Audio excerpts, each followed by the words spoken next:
अगर तुम्हारी भी स्ट्रैटेजी में कोई झोल नहीं है, रिस्क मैनेजमेंट में प्रॉब्लम नहीं है, माइंडसेट भी ठीक ठाक ही काम कर रहा है, उसके बाद भी तुम लॉस कर रहे हो, तो ये वीडियो तुम्हारे लिए ध्यान से सुनना। अगर ये तीनों चीजें यानी कि स्ट्रैटेजी, माइंडसेट या रिस्क मैनेजमेंट, कैपिटल एलोकेशन, सारी चीजें अगर लाइन पे है, उसके बाद भी तुम लॉस कर रहे हो, इसका एक ही मतलब है कि तुम विनर्स को ट्रेल नहीं कर पा रहे हो। और जब लॉस हो रहा है तो कहीं ना कहीं होप में बैठ रहे हो कि भाई ये वापस रिवर्सल आएगा या फिर ये वापस मेरे टारगेट को छुएगा। अब होता क्या है बेसिकली वो सुनो। सपोज तुम राइट साइड बैठे हो, यानी कि तुम बाइंग करके बैठे हो और धीरे धीरे करके ग्रीन कैंडल्स बन रही है।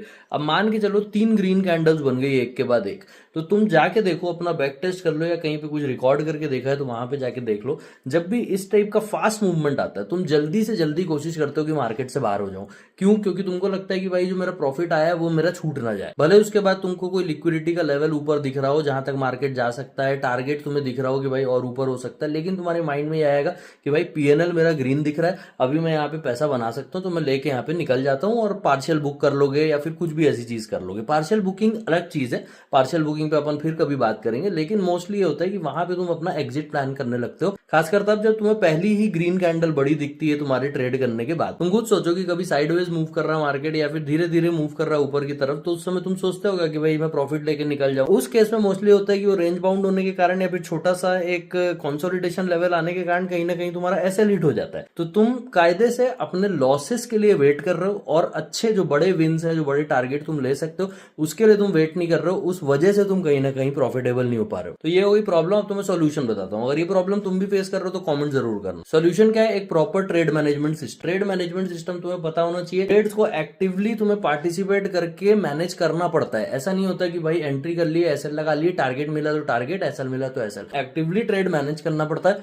और ट्रेड मैनेज करने के लिए तुम्हारी एंट्री कितने पे है, तुम्हारा रिस्क कितने पे है, तुम्हारे पास क्वांटिटी कितनी है, सारी चीज मैटर करती है। एक क्वांटिटी से अगर तुम ट्रेड कर रहे हो, एक लॉट से तुम ट्रेड कर रहे हो, तो कैसे तुम एक्सपेक्ट कर सकते हो कि कहीं पे जाके तुम पार्शियल बुकिंग करोगे? जहां पे निकलोगे तुम पूरा का पूरा निकलोगे। इससे अच्छा क्या रहता है कि तुम 2 से 3 लॉट से एंट्री करो, उसके बाद 1:1 पे कुछ बुक कर लो और उसके बाद बढ़िया ट्रेल करो, या 60% तुम अपना क्वांटिटी बुक कर लो और उसके बाद का जो 40% है उसको ट्रेलिंग के लिए छोड़ दो, बाकी को अपना ब्रेक इवन पे लगा दो। इस तरह से मैनेज करोगे तो चांसेस ज्यादा है कि बाकी जो तुम्हारी क्वांटिटी बची उससे तुम बड़ा फायदा ले सको और मार्केट का पूरा मूव कहीं ना कहीं कैप्चर कर पाओ। सेम लॉसेस के साथ, खासकर अगर तुम स्कैल्पिंग करते हो या फिर एक माइक्रो इंट्राडे ट्रेड लेते हो, तो उसके अंदर तुम्हें ये समझ जाना है कि भाई अगर मैंने 5 मिनट टाइम फ्रेम पे एंट्री ली है, उसके बाद भी 30-40 मिनट 45 मिनट तक कुछ नहीं हुआ है, बहुत सारी कैंडल्स बन चुकी हैं, तो चांसेस है कि मेरा एसएल हिट हो जाएगा। तो वहां पे क्वांटिटी ऐड करने की कोशिश नहीं है, ना अपने एसएल को और ज्यादा नीचे ले जाने की जरूरत है। आराम से बैठो, एसएल हिट हो जा रहा है तो एसएल लो और उसके बाद नेक्स्ट ट्रेड की प्लान करो। ऐसे ही दिमाग लगा के प्रोफेशनल तरीके से काम करोगे तो ट्रेडिंग में अच्छा कर पाओगे। ऐसी ट्रेडिंग, इन्वेस्टमेंट, मेंटल स्ट्रेंथ तो लाइफस्टाइल पे मैं बात करता हूं,